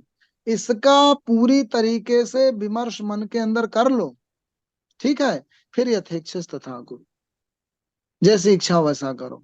अर्थात जीव को पूरी स्वतंत्रता है अपने जीवन के चुनाव की, परम ने उसे रच दिया। उसके बाद उसे अपना डोमेन ऑफ फंक्शनलिटी खुद ही डिसाइड करना है, क्या करना है क्या नहीं करना, कैसे आगे बढ़ना है। तो हम एक व्यापक परिप्रेक्ष्य में तो ये चीजें कह सकते हैं कि मछलियां उड़ नहीं सकती, ठीक है, उड़ने वाला तैर नहीं सकता। उस तरीके से जैसे आपके शरीर की निर्मित हुई है, उतने कंस्टेंट, उतना तो कंस्टेंट नेचर ने कर दिया है आपको कि आप दूसरे ग्रह नहीं जा सकते, यहीं रहेंगे। लेकिन आपको एक डोमेन ऑफ फंक्शनलिटी दे दिया गया है। आपका इन शक्तियों और इस अस्तित्व के साथ एक डोमेन ऑफ फंक्शनलिटी है, जिस डोमेन में, जिस कार्य क्षेत्र में रह के आपको कार्य की, जीवन की, चुनाव की पूर्ण स्वतंत्रता है। और आप जैसा चुनेंगे बनेंगे, वैसे आप हो जाएंगे, वैसे परिणाम आएंगे। बिल्कुल, बहुत अच्छा। बाकी तो सब आनंद है, एक बहुत सब अच्छा। ये मैं भी कुछ पूछ जैसे, लूं? चलिए आप पहले आप पूछिए। जी हम तो सर एक चीज ये पूछना चाह रहे थे, जी जी आपने इंद्रिय भोग की बात बताई कि इंद्रियां किस तरह से, ये 3 दिन पहले भी आपने कुछ ब्रह्मचर्य पे कंट्रोल की बात बताई थी, तब मैं उस दिन मुझे जल्द कोई आ गया था, I had to leave early. जी वो देखिए, ये मुझे अभी तक नहीं समझ में आता है कि कैसे कंट्रोल किया जा सकता है। जैसे अर्जुन ने भी कहा कि हवा को बांधने की तरीके से है, किस तरीके से कर सकते हैं, वो भी संशय में थे। और ये जी उस वक्त की बात है जब कुरुक्षेत्र का युद्ध हो रहा था। भगवान श्री कृष्ण की आयु 86 वर्ष की थी और जी अर्जुन की आयु 56 वर्ष की थी, छोटे नहीं थे, जी दोनों मैच्योर थे, दोनों भोग कर चुके थे, दोनों जीवन को जी चुके थे, काफी हद तक जी चुके थे। उसके बाद भी इतने कंफ्यूज, अगर वो 56 साल की उम्र में कंफ्यूज है और 86 साल की उम्र में समझा रहे हैं और वो चीजें नहीं समझ में आ रही, तो अगर हम आज की तारीख में 63 वर्ष की आयु में पूछ रहे हैं तो गलत नहीं कर रहे हैं। हाँ हाँ हाँ, बिल्कुल, वो तो है ही है। देखिए, तो ताजीवन आदमी मैंने सीखता कहा रहता है। बैकग्राउंड पहले बता दूं इसका, जी कि मुझे कभी लगता है फ्रॉम द वेरी बिगनिंग, मतलब अपनी स्टूडेंट लाइफ से मैं इस चीज को मानता आया हूँ कि अगर भोग कर लिया होता तो उस चीज से पहले विरत हो जाते, जो ओशो की एक पॉलिसी है, उनकी अपनी फिलॉसफी है, सॉरी। भोग ना करके उससे विरत रह के, दूर रह के, दबा दबा के, नहीं नहीं नहीं नहीं नहीं, तो उससे दूर रहना, तो जिज्ञासा इतनी बढ़ती है, इतनी बढ़ती है, दिमाग उसी तरह भरा रहता है। मैं खाली एक चीज के बारे में, खाने पीने के विषय में भी हो सकता है, घूमने के विषय में भी हो सकता है, इंद्रियां हर तरह की होती हैं, तो उनमें कौन सा साधन सबसे है जहां पर आदमी का मन एकदम से शांत हो जाए कि हाँ मैंने देख लिया इसको। जैसे बच्चा होता है ना, बच्चा बार बार आग की तरफ जाता है, तो जब तक उसके एक बार हाथ जल नहीं जाता वो भागता नहीं है वहां से, फिर दोबारा वो आग को देखते ही दूर से भाग जाता है। तो ये कौन सा रास्ता अपनाना चाहिए सर? फिर 2 प्रश्न और देखिए, हैं वो मेरे। जो उन्होंने युक्ताहार विहार से, तो ये सूत्र है, उन्होंने जो कह दिया पहले ही कि जैसे आप आपके अंदर प्रतिक्रिया जो बार बार आ जाती है, जब आप सम्यक जितना भोग करना चाहिए, अगर जब सम्यक भोग आप नहीं करते हैं तो उसकी एक प्रतिक्रिया उत्पन्न हो जाती है, और बाद में जब भी स्वतंत्रता मिली तो आदमी इस तरह से भोग करने लगता है जैसे उसने, है ना, वो चीज जीवन में कभी क्योंकि पाई नहीं और एक प्रतिक्रिया उत्पन्न हो गई। तो इसलिए कृष्ण ने इसीलिए सम्यक जीवन शैली की बात की है। सम्यक जीवन शैली में रहते हुए जो आवश्यक भोग हैं उनको करते हुए और आवश्यक निग्रह को करते हुए, जब आप अपने शरीर का, मन का, इंद्रियों का, सबका संचालन करते हैं, तो मोस्ट ऑप्टिमल स्टेट वही है, मोस्ट स्टेबल स्टेट वही है। जो लोग अपनी प्रकृति से हार्मोनाइज और सिंक्रोनाइज हो करके और फिर जीवन शैली का अपने निर्धारण करके और सम्यक मार्ग अपनाते हैं, जिसको कि मध्यम मार्ग कहा गया, अरस्तु का मतलब गोल्डन जो मार्ग कहा गया, गोल्डन मीन का मार्ग हो, चाहे बौद्धों का मध्यम मार्ग हो कहा गया हो, चाहे कृष्ण का गीता का सम्यक दर्शन कहा गया हो जिसको कह सकते हैं, तो वो यही है युक्त सम्यक स्थिति को। और जैनों ने भी सबने इसीलिए सम्यक पर जोर दिया है। सम्यकता ही, समअवस्था ही जिसको कह सकते हैं, वही ऐसी स्थिति इंश्योर कर सकती है। सर ऐसा ना कि जहां तक आप इंडियन सोसाइटी को देखें सर, इसमें जी स्टार्विंग हर क्षेत्र में, किसी को खाना नहीं मिला, किसी को कपड़े नहीं मिले, किसी को रहने का नहीं मिला, किसी को मकान नहीं मिला, किसी को अदरवाइज फिजिकली नहीं हो पाया, वहां स्टार्विंग है। कहीं ना कहीं किसी ना किसी क्षेत्र में आदमी स्टार्विंग तो उसी के विषय में सोचता रहता, उस भोग अब कुछ लोग आप देखिए हवस होती हाँ कपड़े जी जी खूब खरीदने लगते हैं, कुछ लोग हवस होती खाना देखा नहीं कि एकदम टूट पड़ा है, खाने की हवस है जैसे कभी जी देखा ही ना हो। ऐसी और चीजों की हवस के बारे में भी बात कर सकते हैं। कुछ शौक होते हैं, कुछ हवस हो जाती है, जी हवस बिकॉज ऑफ स्टार्विंग, तो वहां पर वो what should be the way. तो सम्यक की बात तो उन्होंने कही है, कंट्रोल की बात कही है। मुझे लगता है कंट्रोल करना चाहिए या भोग करके करना चाहिए, कहाँ पे किस तरह से चीजों को शांत करना। हम कपड़े खूब सारे खरीद ले, अलमारी में लग गए, अब हमें पता है कपड़े पड़े हुए हैं, और क्या करेंगे, लेकिन सर ये बड़ा क्लिष्ट सा देखिए, इशू है। हम एक विचारकों विचारकों ने इसीलिए ओशो दर्शन को डिस्कार्ड किया कि आप अति भोग के द्वारा बार बार इस अग्नि को शांत नहीं कर सकते। आप जब अति भोग करने लगेंगे तो एक अलग टेंडेंसी ये विकसित हो जाती है कि शरीर और मांग करता है चीजों की। तो अति भोग भी मतलब अतिवृष्टि भी और अनावृष्टि भी। जब सूखा पड़ जाए तो धरती प्यासी है, कैरेक्टरिस्टिक है आपका। जब आप अपने आप को भूखा मारने लगते हैं तो शरीर में स्टोर करने की टेंडेंसी डेवलप हो जाती है, क्योंकि उसे चाहिए, अस्तित्व के लिए चाहिए। नहीं सर, तो मैंने देखी शुरू में आपको एक बात और कही थी कि जी जी। आपने 3 दिन पहले ब्रह्मचर्य की बात की थी, ब्रह्मचर्य का पालन करना चाहिए। तो ब्रह्मचर्य का मतलब आप टोटली इन चीजों से दूर रह रहे हैं। नहीं नहीं, ये एक नहीं आज है। सम्यक की बात हो रही मैं है। नहीं, मैं मन इसीलिए का, ब्रह्मचर्य, देखिए किस चीज हम की मन क्या का ब्रह्मचारी भी बोला था, मन का मैंने ब्रह्मचारी। मैंने ब्रह्मचर्य को निगेटिवली डिफाइन किया था, इस सेंस में कि जब आप भोगों का सम्यक भोग करते हुए अपने आप को, मतलब मन को ब्रह्मचर्य में लीन करें। ब्रह्मचर्य का मतलब जो है आपको भोगों से हीन करना नहीं है। वो कई बार हमारे शास्त्रों ने ब्रह्मचर्य के कंसेप्ट को बहुत इस तरीके से डिफाइन किया है कि पूरी तरीके से इंद्रियों को विरक्त कर दिया है, अलग कर दिया है, जिसकी वजह से बहुत सारी समस्याएं उत्पन्न हुई हैं। जबकि आप पाएंगे बहुत सारे अच्छे ग्रंथों में और अच्छे जो हमारे प्रतिपादक रहे हैं, दृष्टा ऋषि रहे हैं, उन्होंने इसीलिए सम्यकता की बात की है। और ब्रह्मचर्य जो है वो भोगों का छोड़ना नहीं है, वो ब्रह्म में लीन रहने की अवस्था है ब्रह्मचर्य। तो वो डिफिनीशन पे बहुत चीजें डिपेंड करती हैं कि किसी कंसेप्ट को कैसे हमारे जहन में बैठा हुआ है। तो ये है। चलिए सर, दूसरा क्वेश्चन इसी से जुड़ा हुआ है। जैसे जी वासांसी गिराने वाली आपने बताया, और ये ताकि अगर आदमी को ये पता हो कि उसका खाली शरीर चेंज होना है और आत्मा तो निरंतर बनी हुई है, तो वो दुखी नहीं होगा कि ये जी शरीर छूट रहा है। सर ऐसा क्यों होता है कि हम पैदा होके अपने को मैच्योर किया, हमने चाहे ब्रह्मचर्य पालन किया, सम्यक पालन किया, जो भी किया, अपने आप को अच्छे से अच्छा किया, उसके बाद जब शरीर छोड़ा, आत्मा किसी दूसरे शरीर में गई, फिर वहां कहानी A to Z शुरू हो जाती है, वहां फिर ABCD पढ़नी पड़ती है, पूरी चीज वैसे ही दोबारा दोबारा। अगर ये निरंतरता है तो निरंतरता आत्मा में क्यों नहीं बनी रहती?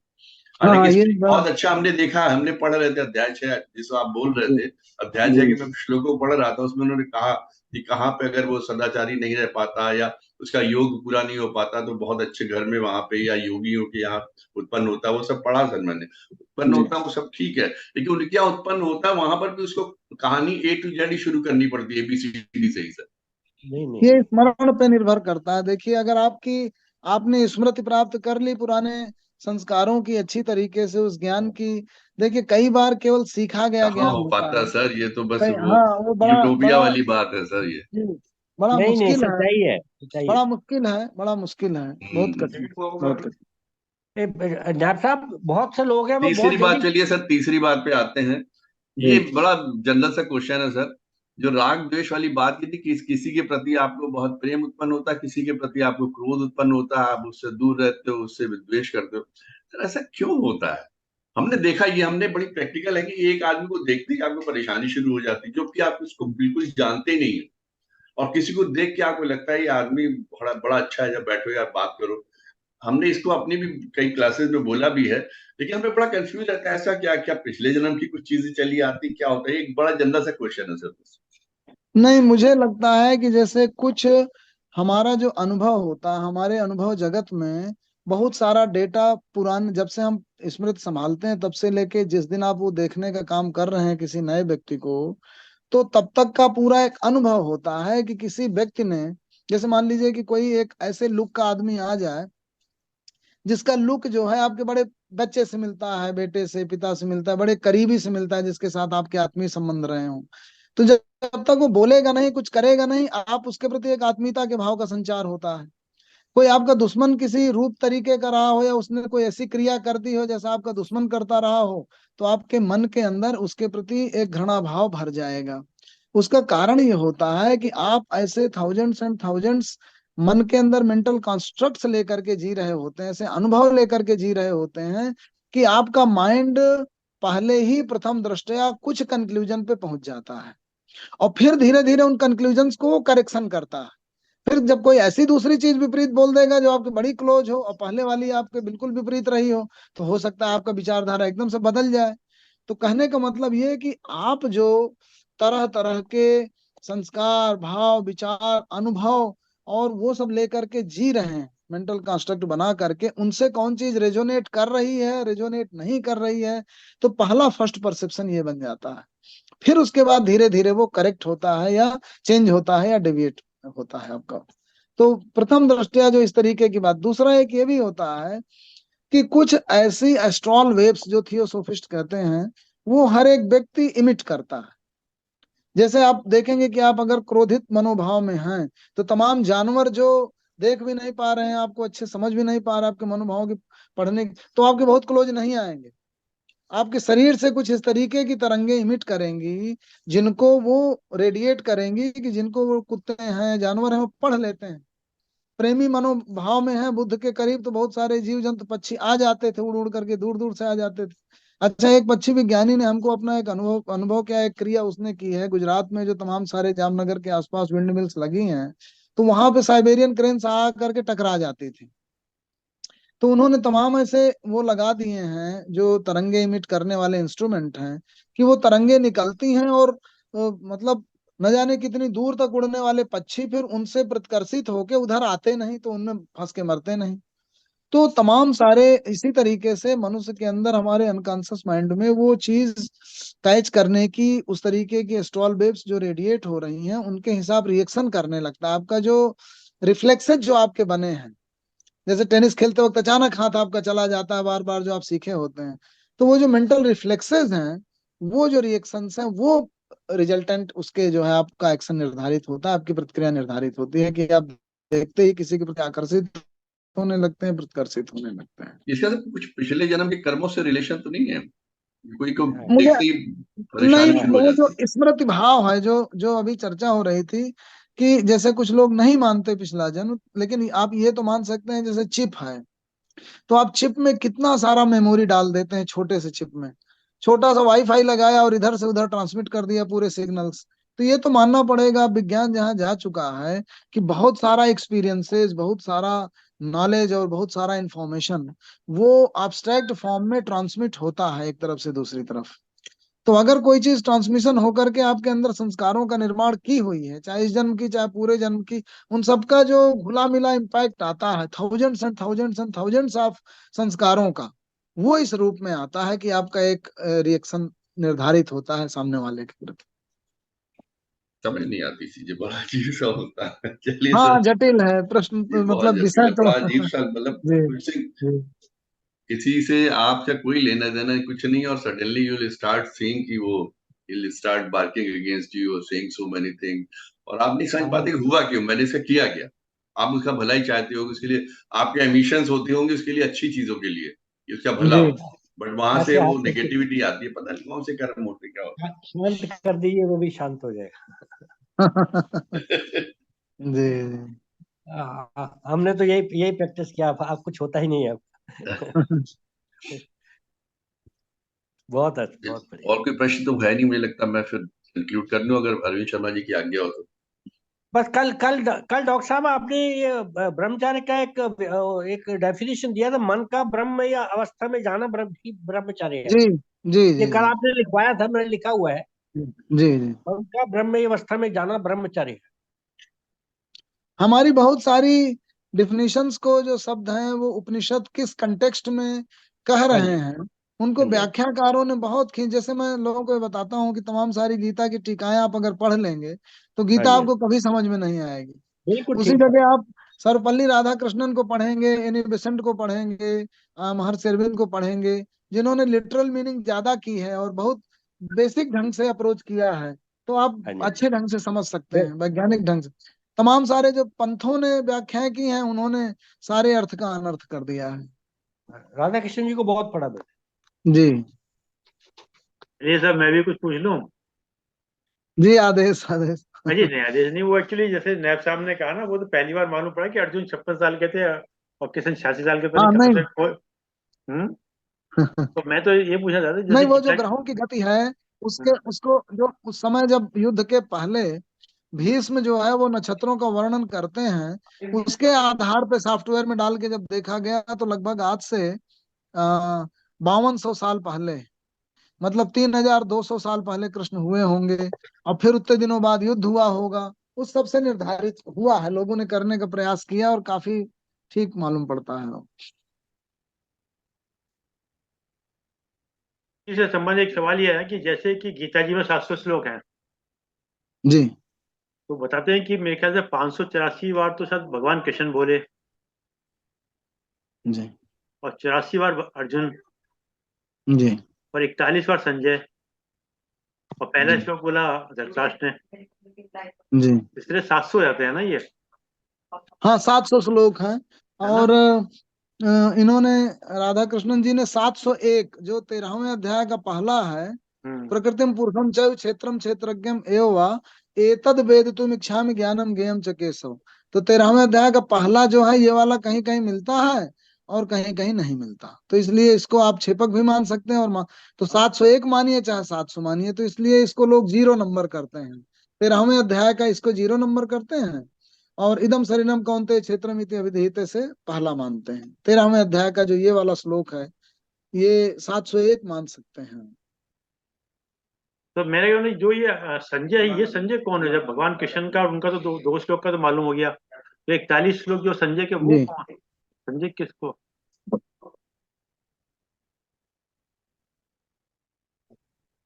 दिव्य दृष्टि वाला, दिव्य दृष्टि वाला। टीवी पे देख के बता रहा था ना, अच्छा। हाँ, टीवी में दिव्य दृष्टि, वो दिव्य दूरदर्शन दृष्टि पे दी देख थी। के बता रहा था युद्ध कैसे हो रहा है। वो बैठे हुए थे धृतराष्ट्र के पास, तो अच्छा, दिव्य दिव्य दृष्टि क्या, दृष्टि वो दी। टीवी का ही रहा होगा कुछ तो अरेंजमेंट, 41, तो 41 श्लोक डायरेक्ट उसके हो। टेलीकास्ट हो रहा था। तो अच्छा। बता रहे थे कि धृतराष्ट्र की अब ये हो रहा, अब ये हो रहा, अब ये हो रहा।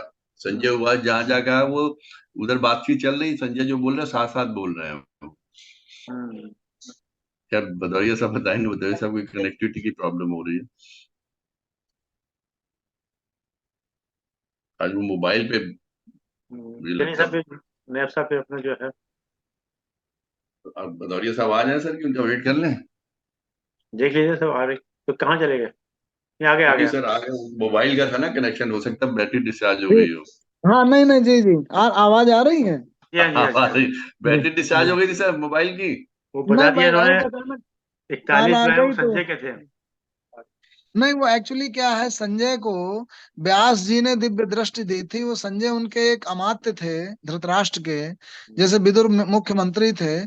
तो व्यास जी ने उनको दृष्टि दे दी कि आप देख करके जो दूर घटित हो रहा है उसको, आप धृतराष्ट्र तो नेत्रहीन थे, तो उनको वो बताते जा रहे हैं, देख के हु बहू जो चीजें वहां घटित हो रही युद्ध क्षेत्र में, उनको सभा के अंदर धृतराष्ट्र को संजय हु बहू बता रहे हैं।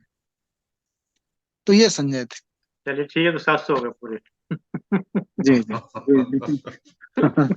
व्यास जी ने सर टेलीविजन का कौन सा सेट दिया था, सैमसंग का या कौन? सीधे बोल रहे थे। चलिए सर, आज चैनल का चैनल की, कौन बहुत सी ही चैनल मतलब पे, सार कौन गर्भित सी रहा। चैनल पे था? जी इनफैक्ट आपका ध्यान योग, कर्म योग सब कुछ तो था, जी ज्ञान जी योग था, हम लोग के लिए एक कहना चाहिए व्यावहारिक ज्ञान देने वाला आज का आपका एपिसोड था। और उसके बाद मैं तो ये देख रहा था कि हमने करीबन 6:52 55-56 से हम लोग का इंटरेक्शन शुरू हो गया। जी जितनी जी। देर आप बोले हैं लगभग 2 3 टाइम्स हम लोगों ने इंटरेक्शन करके उसका सार और ज्यादा निकाल लिया, अपनी जिज्ञासाएं पूरी की, जो मन में विचार आ रहे थे उसको आपसे पूछा। और ये सर आपकी वाक्य में ज्ञान की पराकाष्ठा में तो बीच में पूछना चाह रहे थे कि आपने किस, एक बार पहले भी शायद पूछ चुका था, किस उम्र से आपने गीता पढ़नी शुरू की, और अब आज आपने बताया किस किस ने किस किस तरह के लिखा और क्या क्या व्याख्या की है, इसे खाली उसका ट्रांसलेशन की है अपने, और कुछ लोगों ने भ्रमित कर दिया है। ये आज आपके कुछ कमेंट्स बहुत इंडिपेंडेंट सुनने को मिले वो कन्वर्सेशन के दौरान। इसमें हम लोग बाद में चर्चा करेंगे, आज समय बहुत हो गया। यहाँ से पर्सनली भी चर्चा करेंगे सर बैठ के, कभी आपका आंसर मिले। और नहीं नहीं, अदरवाइज स्वागत भी है। सर ये बहुत जी आपका आज का एपिसोड मुझे लगता है बहुत व्यावहारिक ज्ञान जो देता है ना, जो चीजें वो आपके जीवन को वाकई में एक दिशा देती है, जी वो आपकी सोच को बदलती है, आपकी समझदारी को बदलती है। आपकी बातें सुनता जा रहा था और मैंने इधर जो कुछ रिएक्शन की भी आपने बात की, या हम लोग रिएक्शन कर देते तो इधर 2 3 दिन में मैंने भी कहीं कुछ रिएक्शन किए थे, तो वहीं मैं सोचा था उसको कैसे सेटल करूं, कहाँ जाके किससे माफी मांगू। तो चीजें आपकी सोच को प्रभावित करती है, तो ऐसी बातें सुनने में कहते हैं ना, अगर आपको अच्छा जीवन जीना है इवन आफ्टर रिटायरमेंट, तो दोस्तों के साथ रहिए, सब कुछ करिए, लेकिन कहीं ना कहीं रिटायरमेंट तो आप सर, रिटायरमेंट एक कंस्ट्रक्ट है, कुछ कहाँ से कौन रिटायर होता है, तो गवर्नमेंट ने नहीं, एक मतलब उम्र बना आजकल से दी, व्हाट्सएप उसका कोई वगैरह में बहुत मतलब आता नहीं। है। इवन जी बिफोर रिटायरमेंट के लिए भी कहा गया फ्रेंड्स के साथ रहिए, आप किताबें अच्छी जी पढ़िए, लेकिन लास्ट में उसमें एक ये भी कहा गया कि आप कहीं ना कहीं स्पिरिचुअल गैदरिंग को भी अटेंड करिए।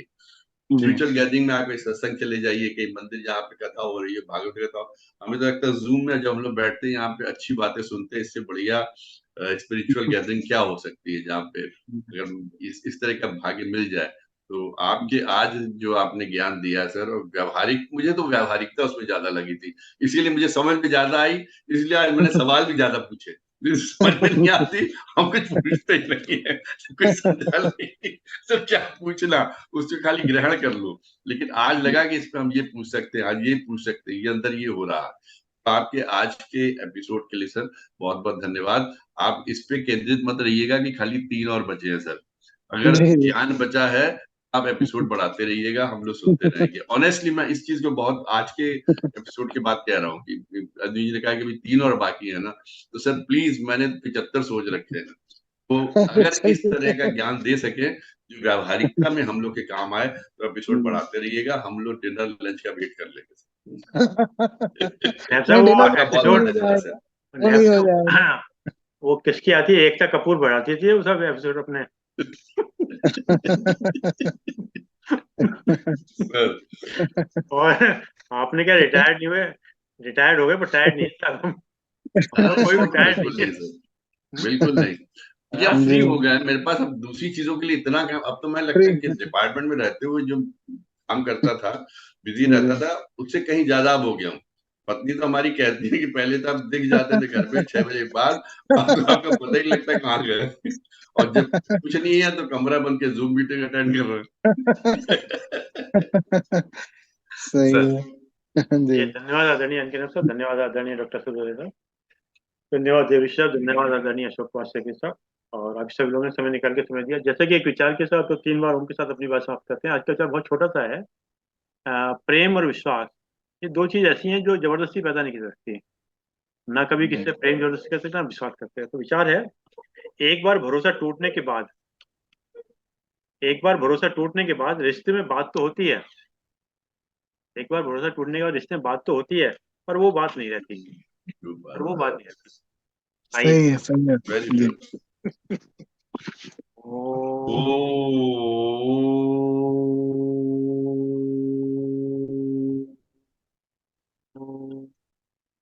ओ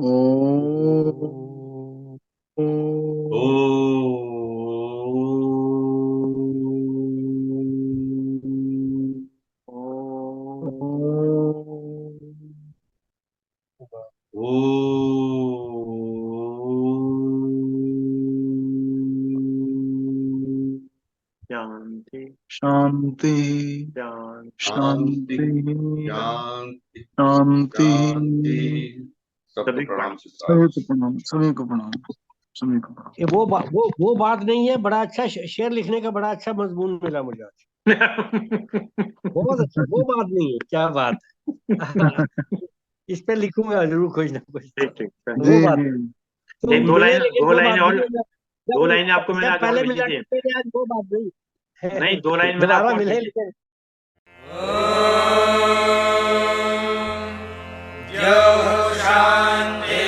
शान्तिरन्तरिक्षं शान्तिः पृथिवी शान्तिरापः शान्तिरोषधयः